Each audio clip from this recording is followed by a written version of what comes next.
हाल फिलहाल में जिस तरह की क्राइम की खबरें आ रही हैं, ख़ासतौर पर एक नया तरीका, और उस पर भी ये कि लिव इन रिलेशनशिप में रहना, फिर कत्ल करना, उसके बाद लाश के टुकड़े करना, फिर उन टुकड़ों को इधर उधर किस्तों में फेंकना ताकि पुलिस से बच ना पाए, मतलब बच जाए, पकड़े ना जाए। तो ये सारी चीज़ों में एक चीज़ कॉमन है, वो ये है कि ज़्यादातर जो आरोपी हैं, अक्यूज़्ड हैं, जिन्होंने कत्ल किया, जो पकड़े गए हैं, उनका कहना है कि हर कत्ल से पहले वो सोशल मीडिया पर जाते हैं, गूगल करते हैं, सर्च करते हैं। अब यहीं पे एक सवाल उठता है कि जब ये सब कुछ करते हैं, ढूंढते हैं, और फिर ये आप किसी और ने इसी तरीके का कत्ल किया, फिर उसको कॉपी करते हैं। जैसे आफ्ताब पूनावाला के बाद बहुत सारी ऐसी लाशों के टुकड़े मिले, फ्रिज से लाशें निकली। तो ये जितने भी मुजरिम होते हैं जो इस तरह की चीज़ें करते हैं, वो अंजाम भी तो पढ़ते ही होंगे अखबारों में, टीवी से। अगर वो क्राइम करने का तरीका सीख रहे हैं तो क्राइम के बाद के अंजाम भी उन्हें पता होंगे कि बेशक 6 महीने 7 महीने लगे, लेकिन आखिरकार वो पकड़ा गया। तो यहीं पे ये सवाल है कि किसी क्राइम को कहीं से सोशल मीडिया या न्यूज़ चैनल या फिर अखबारों से, क्राइम शो से आपने आइडिया तो चुरा लिया, लेकिन अंजाम भी तो आपको पता है कि आखिर में पकड़े जाना है। तो फिर क्यों क्राइम करते हैं? मतलब ये जानते हुए भी कि हर एक जुर्म का अंजाम क्या होगा, आखिर में कानून उन तक पहुंचेगा, पकड़ा जाएगा, लेकिन उसके बावजूद भी इस तरह के क्राइम नहीं रुकते। और अब तो लगता है मुजरिमों के दिल से कानून और पुलिस का खौफ ही जाता रहा है, डर ही नहीं है। अगर ऐसा ना होता तो आज की जो कहानी है, एक शख्स जो कत्ल करता है, कत्ल करने के बाद लाश को अपने पास रखे हुआ है, फिर वो सीधे पुलिस स्टेशन जाता है, पुलिस स्टेशन जाकर जिसका उसने कत्ल किया उसकी गुमशुदगी की रिपोर्ट लिखाता है, वापस आता है, वापस आने के बाद फिर लाश को ठिकाने लगाता है। तो ये जो टाइमिंग है, मतलब ये दिखाता है कि उसके अंदर कहीं भी खौफ ही नहीं था कि वो पुलिस में जा रहा है, रिपोर्ट लिखा रहा है, क्या पता पुलिस उसी पर शक करे, फिर उसी को पकड़ ले, और क्या पता उसके रिपोर्ट के बाद उसकी घर की, उसके कार की तलाशी ली जाए और वो पकड़ा जाए, क्या पता अगले दिन उसके मूवमेंट पर नज़र रखी जाए और वो लाश ठिकाने लगाने जा रहा तो पकड़ा जाए। लेकिन इन सब से बेफिक्र, मतलब उसे कोई खौफ नहीं, क्राइम करता है, पुलिस के पास जाता है, रिपोर्ट लिखाता है, फिर बड़े तसल्ली से लौटता है, इसके बाद बड़े आराम से लाश को ठिकाने लगाता है। न सिर्फ ठिकाने लगाता है, अगले दिन फिर जाता है, देखता है, उसे लगता है कि नहीं अब भी कुछ इसमें गड़बड़ है, फिर उस पर कुछ और काम करता है। आज की कहानी हैदराबाद की कहानी है, और ये कहानी है एक ऐसे शख्स की जो कायदे से MBA जिसने कर रखा है, कॉन्ट्रैक्टर है, लेकिन साथ ही साथ एक मंदिर का पुजारी भी, उम्र सिर्फ 36-37 साल, नौजवान, बेहद पढ़ा लिखा, मतलब MBA की डिग्री है उसके पास, कॉन्ट्रैक्टर है, अच्छा खासा बिजनेस है, लेकिन फिर वो एक मंदिर का पुजारी बन जाता है, शादीशुदा है, 2 बच्चे हैं। कहानी हैदराबाद के आयाग्री साईं कृष्णा, ये नाम है। कृष्णा 37 साल का एक MBA डिग्री होल्डर, एक कॉन्ट्रैक्टर और एक मंदिर का पुजारी। पुजारी की ही वेशभूषा में 5 जून इसी महीने की बात है, आज 14 है, 9 दिन पहले, कृष्णा सुबह पुलिस स्टेशन पहुंचता है, Rajiv Gandhi international airport police station, ये हैदराबाद में, यानी शहर से दूर है, एयरपोर्ट के करीब है। ये पुलिस स्टेशन जाता है और जाने के बाद कहता मुझे एक गुमशुदगी की रिपोर्ट लिखानी है। जिसकी गुमशुदगी थी उसने बताया कि वो मेरी भांजी है, मैं उसका मामा हूँ, उसका नाम कृगाती अप्सरा है, अप्सरा की उम्र करीब 30 साल। उसने बताया कि 3 जून की रात को शमशाबाद इलाके में मैंने अप्सरा को ड्रॉप किया था अपनी गाड़ी से, इसके बाद उसको भद्राचलम जाना था, वहाँ से तो मैंने ड्रॉप किया, मैं वापस लौट आया, 3 जून की रात की बात है। फिर मैंने सुबह फ़ोन किया कि तुम भद्राचलम ठीक से पहुँच गई, तो उसका मोबाइल स्विच ऑफ। फिर मैंने अप्सरा की माँ को फ़ोन किया, यानी अपनी बहन को, तो उसने कहा कि नहीं वो तो यहाँ भी नहीं आई और भद्राचलम भी नहीं पहुँची, उसका मोबाइल भी बंद है।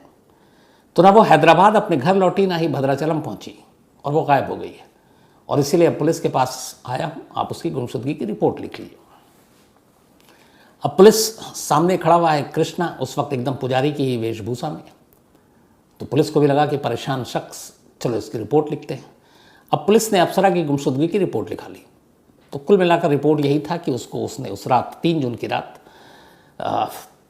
शमशाबाद इलाके में ड्रॉप किया, वहाँ से भद्राचलम जाना था, लेकिन वो ना हैदराबाद अपनी माँ के घर पहुंची, ना भद्राचलम अपने दोस्तों के पास पहुंची, और मोबाइल बंद है। अब पुलिस ने रिपोर्ट लिखने के बाद तफ्तीश शुरू की।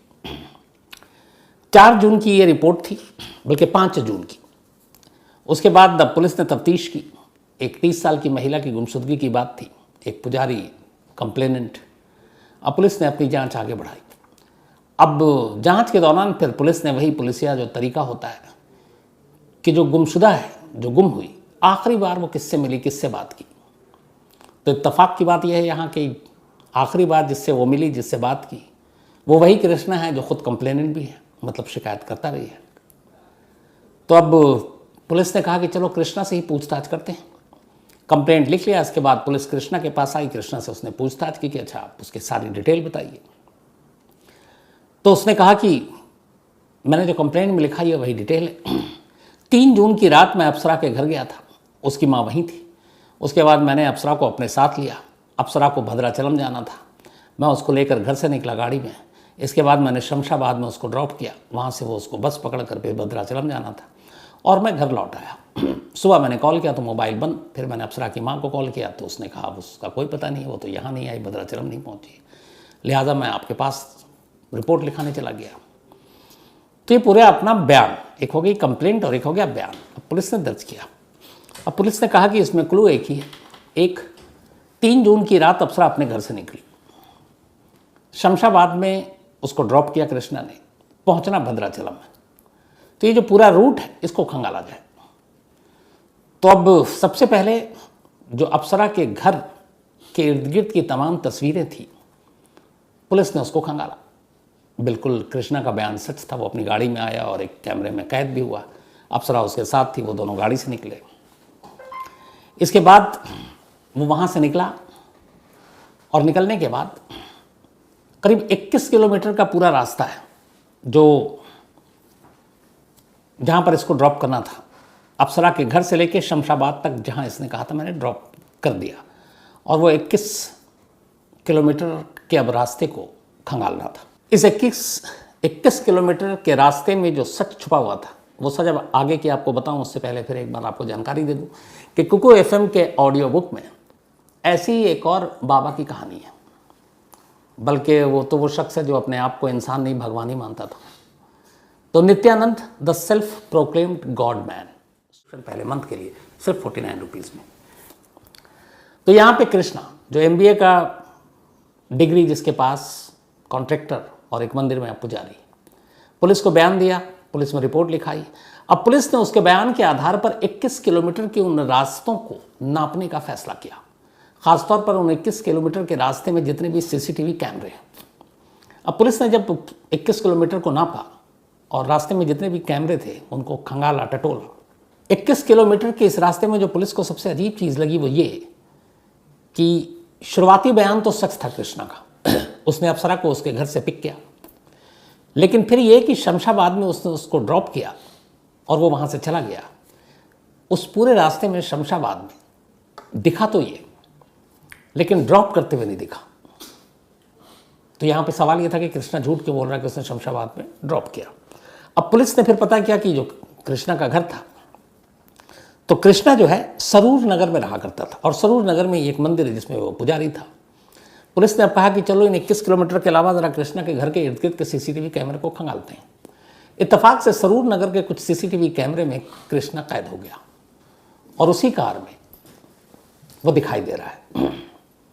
अब पुलिस का कहना था कि वो सीधे शमशाबाद गया, शमशाबाद ड्रॉप करके यहाँ आया, लेकिन यहाँ जो कैमरा बता रहा है वो ये कि वो अप्सरा को लेकर घर से शमशाबाद गया ही नहीं, सीधे सरूर नगर आ गया। तब उसने ये झूठ क्यों बोला? अब कैमरा एक सबूत के तौर पर था। पुलिस ने कहा कि अब इससे पूछताछ करते हैं। अब पुलिस ने कृष्णा को एक कंप्लेनेंट के तौर पर नहीं बल्कि एक आरोपी के तौर पर पूछताछ करने का फैसला किया। इसके बाद उसके सारे बयान अलग अलग होने शुरू हो गए।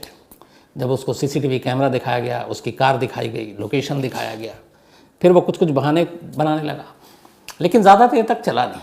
आखिर में कृष्णा को एहसास हो गया कि ये जो सारे सबूत हैं ये शायद उसके झूठ से अब ज़्यादा देर तक टिकेंगे नहीं। फिर उसने सच बोलने का फैसला किया और उसने कहा कि अप्सरा अब इस दुनिया में नहीं है, मैंने उसको मार दिया है। इसके बाद उसने पूरी कहानी सुनाई। एक पुजारी ने एक 30 साल की महिला का कत्ल क्यों किया और फिर खुद क्यों रिपोर्ट लिखाने गया? तो कहानी कुछ यूं थी कि ये जो अप्सरा थी, अप्सरा तमिलनाडु के कोयम्बटूर की रहने वाली थी और वहीं इसकी शादी हो गई थी। लेकिन शादी के कुछ वक्त बाद अप्सरा के हस्बैंड ने सुसाइड कर लिया, उसकी मौत हो गई। मौत के बाद 2022 में अप्सरा अपने घर सरूर नगर आ गई, हैदराबाद के करीब, क्योंकि अब हस्बैंड था नहीं और कोई सहारा नहीं था, तो उसने तमिलनाडु छोड़ दिया और कोयम्बटूर से वो सीधे कुछ वक्त चेन्नई में भी रही, फिर सरूर नगर आ गई। अब सरूर नगर में आई तो उसका मंदिर आना जाना हो गया और इत्तेफाक से इसी मंदिर में कृष्णा पुजारी। अब दोनों की मुलाकात होती है, मुलाकात के बाद दोस्ती हुई, दोस्ती प्यार में बदला। अब दोनों मिलने जुलने लगे। ये दोनों कई बार गुजरात के सोमनाथ और बाकी मंदिरों में भी गए घूमने फिरने, और लगभग मई जून 2022 से इन दोनों के रिश्ते पनपने लगे। धीरे धीरे ये रिश्ता बढ़ा। मार्च 2023 में अब जो अप्सरा थी उसने कृष्णा पर दबाव डालना शुरू किया कि तुम अब शादी कर लो। इधर कृष्णा की मजबूरी ये थी कि उसकी बीवी और 2 बच्चे, और ये बात अप्सरा को भी पता थी। लेकिन अब अप्सरा जो है वो जिद पर अड़ गई। उसने कहा कि अगर तुमने नहीं की शादी तो फिर तुम्हारे घर वालों को भी सब कुछ बता दूंगी, सोशल मीडिया पर भी तुम्हें बदनाम कर दूंगी। इस बात से अब कृष्णा घबरा गया। उसने बहुत कोशिश की, समझाई, अप्सरा मानी नहीं। अब वो उसे ब्लैकमेल करने की धमकी देने लगी। इसी के बाद 3 जून को ये अप्सरा के घर गया। अच्छा, जब भी ये मिलता था तो अप्सरा इसको तमाम लोगों के सामने अन्ना कहकर बुलाती थी। वहाँ अन्ना होता है बड़ा भाई टाइप। तो घर वालों सबको किसी को शक नहीं था। अप्सरा की माँ को भी कोई आपत्ति नहीं थी इनके मिलने जुलने पर। तो 3 जून को गया, उसने उसको कार में बिठाया और बोला चलो। उसके बाद 3 जून की रात घर से लेने के बाद ये लगातार उसको कार में घुमाता रहा। घुमाने के बाद करीब 8:15 बजे इसने अप्सरा को पिक किया था उसके घर से। उसके बाद उसने ये कहा कि चलो तुमको कोयम्बटूर लेकर चलते हैं। अप्सरा भी खुश थी कि चलो, और फिर बाकी शादी की बात भी करेंगे। लेकिन कोयम्बटूर की बजाय ये इसको इधर उधर घुमाता रहा। अब रात होने लगी, अप्सरा कार के अंदर थी, उसको कुछ नींद आने लगी। उसे फिर पता नहीं ये रूट कौन सा है, और ये उसको कोयम्बटूर ले जाने की बजाय शमशाबाद में एक नरकोड़ा विलेज है वहाँ ले गया। वहाँ ले जाने के बाद कार रोकी। अब दोनों में लड़ाई शुरू हो गई। लड़ाई के दौरान में पहले उसने सोचा था कि कार में उसका गला घोट कर मारेंगे, लेकिन अप्सरा जो है वो उसके साथ हाथापाई करने लगी। इसने पहले से कार में 2 पत्थर रखे हुए थे वजनी। अब इसने अचानक वो पत्थर उठाया और अप्सरा के सर पर अंधाधुंध मारना शुरू कर दिया। थोड़ी ही देर में अप्सरा बेहोश हो गई, लगभग उसने दम तोड़ दिया था। इसके बाद वो वहाँ से वापस आता है और सुबह करीब 4 बजे एक सुल्तानपुरा इलाका है, वहाँ पे एक काऊ शेल्टर है, गौशाला। वहाँ पर गाड़ी रोकता है, पहले सब कुछ चेक करता है, और फिर ये सब कुछ करने के बाद ये वापस अपने घर पहुँचता है, गाड़ी पार्क करता है, लाश कार में है, और फिर सुबह हो जाती है, सोता नहीं है।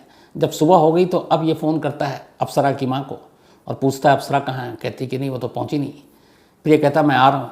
फिर वहाँ जाता है, अप्सरा की माँ को भी अपने साथ लेता है, और फिर इंदिरा गांधी जो एयरपोर्ट है, पुलिस स्टेशन, वहाँ जाकर अप्सरा की गुमशुदगी की रिपोर्ट लिखाता है। रिपोर्ट लिखाने के बाद अब ये वापस घर आता है, चूँकि 3 जून की रात को ही, लेकिन 4 जून हो गई थी, सुबह सुबह ये लौटा था। पुलिस स्टेशन से जब ये लौटता है तब तक लाश कार में ही है, मतलब एक गुमशुदगी की रिपोर्ट लिखा चुका है, खुद इसका नाम है कंप्लेनेंट में, और ये वापस आता है।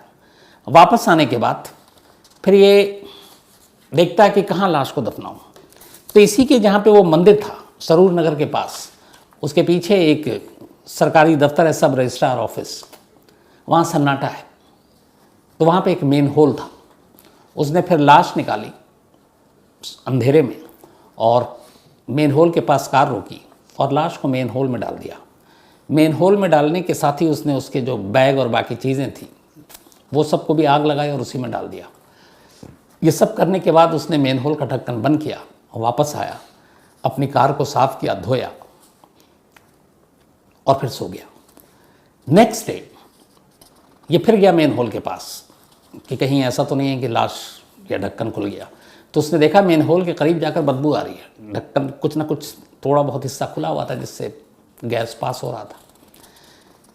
जब इसने देखा कि बदबू आ रही है तो लोग कंप्लेंट करेंगे, सब रजिस्ट्रार ऑफिस सरकारी का बराबर में है, तो भांडा फूट जाएगा। फिर ये नेक्स्ट डे इसने, चूंकि मंदिर वहाँ से इसका करीब था जहाँ ये पुजारी था, 2 ट्रक लाल मिट्टी मंगवाई और लाल मिट्टी मंगाने के बाद उसने उस मेन होल के इर्द गिर्द और मेन होल पर वो मिट्टी डलवा दी ताकि बदबू और ये सारी चीज़ें दब जाए। जब ये सब कुछ हो गया तो वह बेफिक्र, इधर पुलिस में उसने कंप्लेंट पहले ही लिखा दी। अब ये माँ के साथ मिलकर, अप्सरा की माँ के साथ मिलकर अप्सरा को ढूंढ रहा है, इधर उधर मिल नहीं रहा है। पुलिस भी कोशिश कर रही है, लेकिन एक झूठ कि उसने शमशाबाद में ड्रॉप किया, वो 21 किलोमीटर के सफ़र के सीसीटीवी कैमरे, बस उसमें उसकी गाड़ी का शमशाबाद के जिस पॉइंट पर उसने कहा था कि ड्रॉप किया है उसका ना पाया जाना, पुलिस ने का उस पर शक चला गया और यहीं से सारा भांडा फूट गया। और फिर उसके बाद पुलिस ने उससे पूछताछ की और ये सारी कहानी सामने आ गई। तो इसके बाद पुलिस ने उसे गिरफ्तार कर लिया, लेकिन अब वो थाने में बार बार खुदकुशी करने की धमकी दे रहा, पुलिस कस्टडी में है, और वो ये कह रहा है कि मेरा कोई इरादा नहीं था कत्ल का, लेकिन वो मुझे बदनाम करने की कोशिश कर रही थी तो मैं डर गया और उस वक्त कार में मुझे गुस्सा आया और मुझे कुछ पता नहीं और इसलिए मैंने कत्ल कर दिया, लेकिन मैं जो है सुसाइड कर लूँगा। तो अब उसकी इस धमकी के बाद उसके ऊपर ज़्यादा पैनी नज़र रखी जा रही है। लेकिन पुलिस का कहना है कि ये झूठ बोल रहा है इसलिए कि अगर उसका इरादा नहीं था कत्ल करने का तो फिर कार के अंदर इसने 2 पत्थर क्यों रखे थे, और वो पत्थर भी बरामद हो चुके हैं। तो इसका मतलब है कि ये पहले से प्लान किया हुआ था कि इसे कत्ल करना है। तो ये थी कहानी हैदराबाद की। लेकिन फिर वही जो शुरू में आपसे कहा था कि अब शायद खौफ नहीं है कानून या पुलिस का, वरना मतलब सोच के ही डर लगता है कि कोई इंसान पहले क्राइम करे, सबूत उसके पास पड़ा हुआ, लाश उसके पास है, उसके घर में, उसके कार में है, और उसे कोई डर नहीं है कि पुलिस कहीं यहाँ तक आ जाए और लाश को अपने पास ही रखकर पुलिस स्टेशन जाए और फिर रिपोर्ट लिखाए, फिर वापस आए और फिर उस लाश को एक मेन होल में डाले, फिर उस पर मिट्टी डलवाए। लेकिन ये सब कुछ हुआ है, वो भी हैदराबाद में। तो ये थी आज की कहानी।